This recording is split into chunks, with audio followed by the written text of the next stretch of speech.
Kung iisipin natin, ang Pilipinas ay isa sa mga bansang pinagpala pagdating sa likas na yaman at kagandahan ng kalikasan.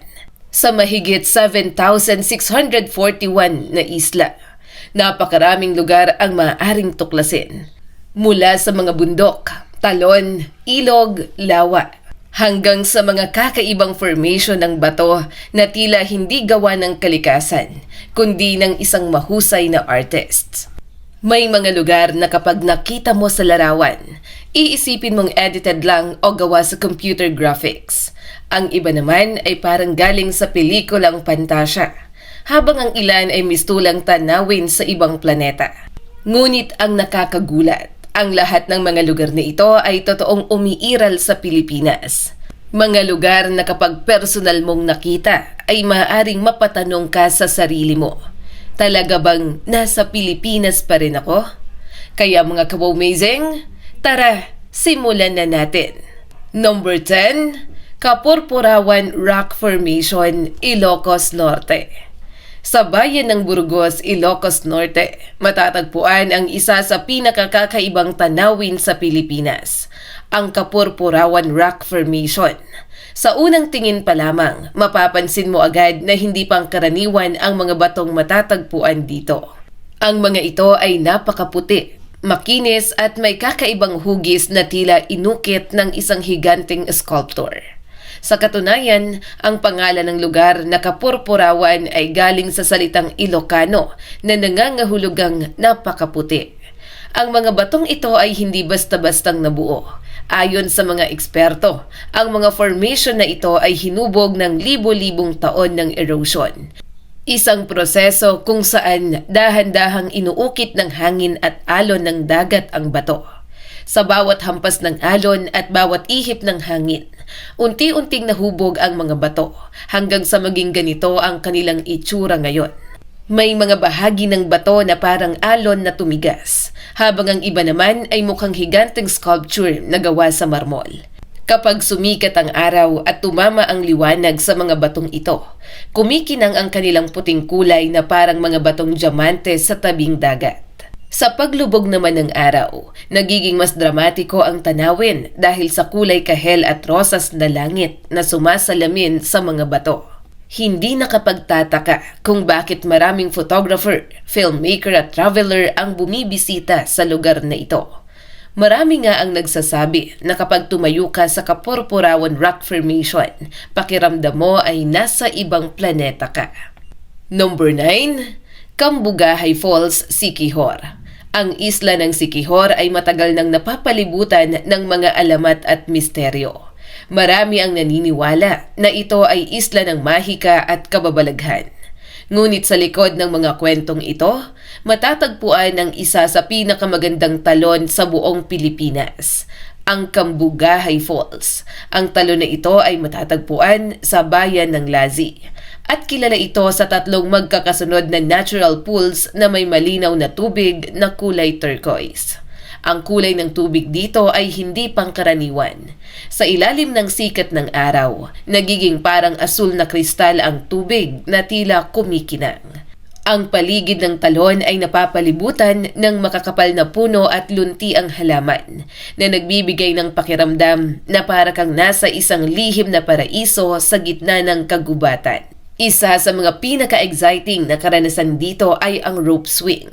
May mga lubid na nakatali sa mataas na puno kung saan maaaring umindayog ang mga bisita bago tumalon papunta sa tubig. Kapag tumalon ka mula sa lubid papunta sa malinaw na pool, pakiramdam mo ay nasa isang adventure movie ka. Dahil sa kakaibang ganda ng Cambugahay Falls, madalas itong ilarawan bilang isang fairy tale waterfall na tila hindi totoo. Number 8, Tinipak River, Rizal. Sa lalawigan ng Rizal, hindi kalayuan sa Metro Manila, matatagpuan ng isang ilog na tila galing sa ibang mundo. Ito ang Tinipak River. Ang pinakatampok na lugar na ito ay ang napakalaking puting limestone rock formation na nakapalibot sa ilog. Ang mga batong ito ay napakaputi at napakalaki na parang silang mga higanteng tipak ng yelo na tumigas sa lupa. Ang tubig naman ng ilog ay napakalinaw at may bahagyang kulay berde dahil sa mga mineral na matatagpuan dito. Kapag tinamaan ng sikat ng araw ang mga bato at tubig, nagiging parang natural masterpiece ang buong lugar.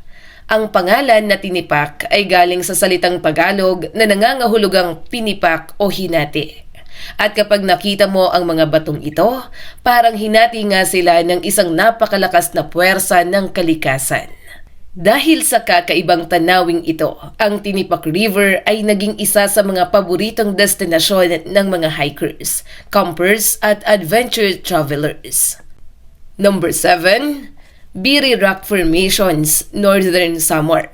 Sa hilagang bahagi ng Samar, matatagpuan ng isang isla na tila isang natural na kaharian ng bato. Ito ang Biri Island.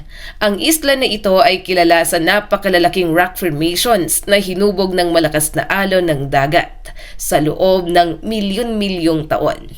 Ang mga batong ito ay may iba't ibang pangalan tulad ng Magasang Rock, Belat Rock, Caranas Rock.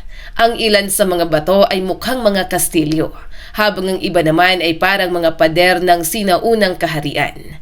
Kapag malakas ang alon at humahampas ito sa mga bato, nagiging parang eksena mula sa isang epic fantasy movie ang buong lugar. Number 6. Chocolate Hills, Bohol. Isa sa pinakakilalang natural wonders sa Pilipinas ay ang Chocolate Hills ng Bohol. Kapag nakita mo ang lugar na ito sa unang pagkakataon, halos hindi ka makapaniwala na gawa ito ng kalikasan. Ang Chocolate Hills ay binubuo ng mahigit 1,200 hanggang 1,700 na burol na magkakatulad ang hugis. Ang bawat burol ay parang perpektong cone o hugis tsokolate na candy na nakaayos sa napakalawak na lupain. Kapag tag-ulan, ang mga burol ay kulay luntian dahil natatakpan ito ng damo at halaman. Ngunit kapag dumating ang tag-init, natutuyo ang damo at nagiging kulay kayumanggi ang buong tanawin. Dahil dito, nagmumukha silang mga tsokolate na nakadisplay sa isang napakalaking tray. Kaya naman, tinawag itong Chocolate Hills. Ang kakaiba pa sa mga burol na ito ay halos magkakapareho sila ng hugis at laki. Para bang may isang higanteng arkitekto ng kalikasan na maingat na nagdisenyo sa bawat burol. May ilang sayentipiko na naniniwala na nabuo ang mga burol na ito mula sa mga deposito ng coral at limestone na naiwan noong sinaunang panahon nang nakalubog pa sa dagat ang lugar na ito. Sa paglipas ng milyon-milyong taon, ang paggalaw ng lupa at erosion ay unti-unting humubog sa mga burol hanggang sa maging ganito ang kanilang itsura. Ngunit sa kabila ng paliwanag ng agham, marami pa ring alamat tungkol sa Chocolate Hills. Isa sa pinakasikat na kwento ay tungkol sa dalawang higante na nag-away. Ayon sa alamat, nagbatuhan sila ng lupa at bato sa loob ng maraming araw. Nang sila ay mapagod, nagkasundo sila at iniwan na lamang ang lugar, na siyang naging mga burol na nakikita natin ngayon. Ngayon, ang Chocolate Hills ay isa sa pinaka-binibisitang tourist destination sa Pilipinas. At isa rin itong National Geological Monument. Kapag umakyat ka sa viewing deck at nakita mo ang walang katapusang hanay ng mga burol, para kang nakatingin sa isang tanawin na hindi mula sa mundong ito. Number 5. Mount Pinatubo Crater Lake.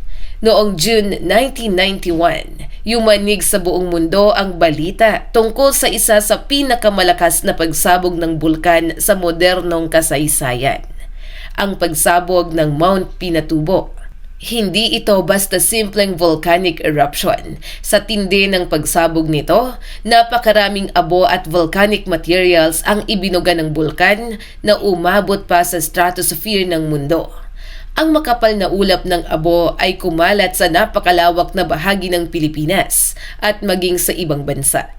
Sa maraming lugar sa Luzon, tila naging gabi ang tanghali dahil sa kapal ng abo sa kalangitan. Maraming bayan ang natabunan ng lahar at abo. Libo-libong pamilya ang napilitang lumikas at milyon-milyong tao ang naapektuhan ng sakunang ito. Sa loob ng mahabang panahon, ang Mount Pinatubo ay naging simbolo ng kapangyarihan at bagsik ng kalikasan. Ngunit makalipas ang ilang taon, may isang kamanghamanghang bagay na nabuo mula sa dating lugar ng pagkawasak. Sa loob ng mismong bunganga ng bulkan, unti-unting napuno ng tubig ang crater hanggang sa mabuo ang isang napakagandang lawa na ngayon ay kilala bilang Mount Pinatubo Crater Lake. Ang tubig ng lawa ay may kakaibang turquoise blue na kulay na tila kumikinang kapag tinatamaan ng sikat ng araw. Sa unang tingin, parang hindi ito tunay at para itong isang eksena mula sa isang fantasy movie o larawan na inedit sa Photoshop. Ang paligid ng lawa ay napapalibutan ng matatarik na pader ng bundok na gawa sa abo, bato at volcanic deposits na iniwan ng malakas na pagsabog noong 1991. Dahil sa kakaibang kulay ng lupa, bato at tubig, maraming turista ang nagsasabi, pakiramdam nila para silang napunta sa ibang planeta o kaya naman ay nasa isang lugar na hindi matatagpuan sa Earth. Ngunit ang mas exciting pa rito, hindi ganun kadali marating ang lugar na ito. Ang pagpunta sa Mount Pinatubo Crater Lake ay isa ring adventure experience. Kadalasan, nagsisimula ang biyahe sa pamamagitan ng pagsakay sa 4x4 off-road vehicles na tatawid sa malalawak na lahar fields na parang disyerto ng abo at buhangin. Sa bawat lubak at pagtawid sa mababaw na ilog, mararamdaman mo ang thrill ng isang tunay na off-road adventure. Pagkatapos ng biyahe, may kasunod pang trekking papunta sa bunganga ng bulkan. Habang naglalakad sa makipot na trail, makikita mo ang mga kakaibang rock formations at tanawin na tila hindi pangkaraniwan. At sa sandaling marating mo ang tuktok at unang masilayan ang napakagandang lawa, mawawala ang lahat ng pagod mo. Ang tanawin ay napakaganda na tila isang obra maestra na ipininta ng kalikasan mismo. At kung nais niyong maranasan ang kamanghamanghang lugar na ito ng mas madali, mas ligtas at mas organisado, maaari kayong sumama sa mga tour packages ng The Explorer Travel and Tours. Kilala sila sa pag-oorganisa ng mga exciting adventure tours sa iba't ibang magagandang lugar sa Pilipinas. Sila ang bahala sa transportation, guide at itinerary para mas ma-enjoy ninyo ang buong experience nang walang stress sa pagplano. Kaya kung isa sa mga pangarap ninyo ay makita ng personal ang Mount Pinatubo Crater Lake at maranasan ang kakaibang adventure na ito, maaari ninyong i-check ang kanilang mga travel packages at sumama sa susunod nilang tour. Dahil sa huli, ang Mount Pinatubo Crater Lake ay hindi lamang isang tourist destination. Isa itong makapangyarihang paalala na kahit sa gitna ng trahedya at pagkawasak, kayang lumikha ng kalikasan ng isang napakagandang tanawin. Isang patunay na minsan ang pinakamagandang bagay sa mundo ay ipinapanganak mula sa pinakamalalaking pagsubok. Number 4. Hinatuan Enchanted River, Surigao del Sur. Sa lalawigan ng Surigao del Sur, matatagpuan ang isang ilog na tila may sariling hiwaga. Ito ang Hinatuan Enchanted River. Ang unang mapapansin sa ilog na ito ay ang kakaibang kulay ng tubig nito. Ang tubig ay may malalim na kulay asul na tila sapphire o blue crystal. Kapag tumingin ka sa ilalim ng tubig, mapapansin mong napakalinaw nito. Ngunit kahit gaano ka pa tumingin sa kailaliman, parang wala kang makikitang ilalim. Ayon sa mga diver na nagsaliksik sa lugar, ang Enchanted River ay konektado sa mga underwater caves at tunnels na maaaring umaabot hanggang sa dagat. Ito ang dahilan kung bakit hindi pa rin lubusang nasusukat ang tunay na lalim ng ilog. May isa pang kakaibang tradisyon sa lugar na ito. Tuwing alas 12 ng tanghali, pinapatugtog ang isang espesyal na musika. Kapag narinig ito ng mga isda sa ilog, bigla silang nagkakatipon-tipon at lumalangoy sa ibabaw ng tubig. Ang eksenang ito ay parang isang mahiwagang palabas ng kalikasan. Dahil dito, maraming lokal ang naniniwala na ang ilog na ito ay tirahan ng mga engkanto o diwata. Kaya naman, tinawag itong Enchanted River. Number 3. Sohoton Cove, Samar. Sa isla ng Samar, matatagpuan ang isang lugar na tila isang lihim na kaharian na nakatago sa kalikasan. Ito ang Sohoton Cove. Ang cove na ito ay napapalibutan ng napakataas na limestone cliffs na tila mga pader ng isang sinaunang lungsod. Para marating ang loob ng cove, kailangang dumaan ang mga bangka sa mga makikitid na natural tunnels sa pagitan ng mga bato. Kapag nakapasok ka na sa loob, makikita mo ang isang tahimik at napakalinaw na lagoon na tila nakahiwalay sa mundo. Isa sa pinakasikat na atraksyon dito ay ang Stingless Jellyfish Sanctuary.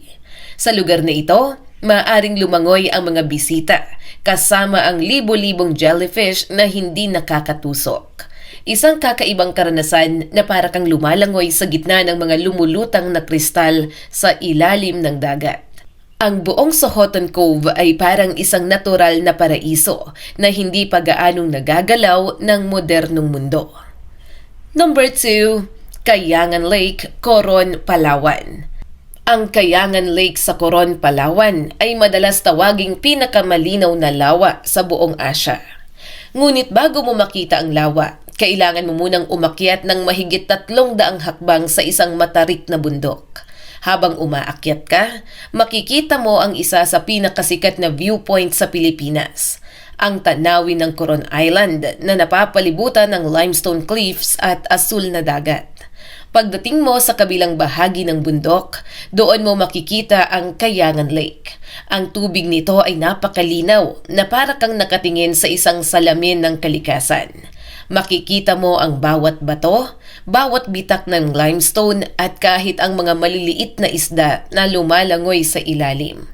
Ang kakaiba pa sa lawa na ito ay ang halo ng fresh water at salt water. Kaya naman kakaiba ang ecosystem nito. Maraming manlalakbay ang nagsasabing kapag lumangoy ka sa Kayangan Lake, pakiramdam mo ay nasa isang panaginip na hindi mo na gustong magising. Number 1, Rolling Hills of Batanes. At sa ating number 1, narito ang lugar sa Pilipinas na talagang parang hindi totoo. Ito ang Rolling Hills ng Batanes. Ang mga burol sa Batanes ay napakakinis at napakaluntian na parang isang napakalaking green carpet na nakalatag sa ibabaw ng mundo. Walang matataas na puno dito. Sa halip, puro malalambot na damo ang tumatakip sa mga burol. Kapag umihip ang malakas na hangin mula sa dagat, gumagalaw ang damo na parang alon sa karagatan. Ang mga kalsada sa pagitan ng mga burol ay paikot-ikot at parang mga linya sa isang painting. Kapag maulap ang panahon at may hamog sa paligid, ang buong lugar ay nagiging parang isang mystical land mula sa mga fairy tale. Hindi katakataka na maraming bisita ang nagsasabi na ang Batanes ay parang isang lugar na hindi bahagi ng Pilipinas, kundi isang hiwalay na mundo ng kagandahan. Ang katahimikan, ang malinis na hangin, at ang walang katapusang tanawin ng dagat at burol ay nagbibigay ng pakiramdam na tila tumigil ang oras sa lugar na ito. Kaya naman para sa marami, ang Rolling Hills ng Batanes ang isa sa pinakamagandang tanawin sa buong Pilipinas. Mga kawaw-amazing! Ang Pilipinas ay tunay na isang bansang puno ng mga tanawin na tila galing sa panaginip. Mula sa mga kakaibang formation ng bato hanggang sa mga mahiwagang ilog at bundok. Patunay lamang ito na ang kalikasan ng ating bansa ay hindi matutumbasan ng kahit anong artipisyal na kagandahan. Kaya kung may pagkakataon kang maglakbay, huwag kalimutang tuklasin ang mga lugar na ito. Dahil minsan, ang mga lugar na akala nating parang hindi totoo ay nasa sarili nating bansa pala. Kung nagustuhan mo ang video na ito, kaw-amazing, huwag kalimutang mag-like and subscribe at pakishare na rin para mas marami pa ang makapanood. Ikaw, alin sa mga lugar na ito ang napuntahan mo na? I-comment lang yan sa comment section sa ibaba ng video na ito.